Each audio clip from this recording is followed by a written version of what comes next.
பொறாமைக்காரன் முதலாக என்ன பிழை செய்கிறான் அப்படி என்று சொன்னால், அல்லாஹ்வுடைய தீர்ப்புக்கு அவன் குரோஸ் பண்ணுகிறான்.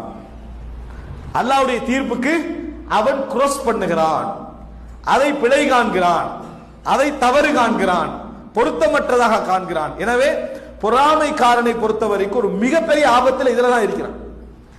எந்த அளவுக்கு அப்படி என்று சொன்னால், ஷைத்தானிடத்திலிருந்து பாதுகாப்பு தேட சொன்ன மாதிரி அந்த பொறாமைக்காரனிடத்திலிருந்தும் என்ன செய்ய சொல்லி பாதுகாப்பு தேட சொல்லி இஸ்லாம் சொல்லுது. என்ன காரணம் அப்படி என்று சொன்னால், பொறாமைக்காரன் இறைவனது விஷயத்தில் என்ன செய்கிறான், முரண்படுகிறான். அன்புள்ள இதை பல வகையில சொல்லலாம். அதுல மிக முக்கியமான என்னன்னு சொன்னால், இறைவன் ஒரு விஷயத்தை ஒருவருக்கு கொடுக்கிறான்.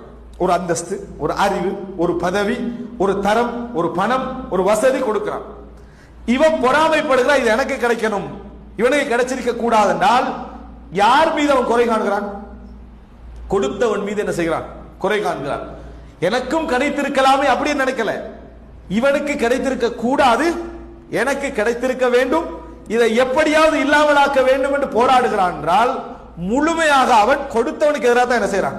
போராடுகிறான்.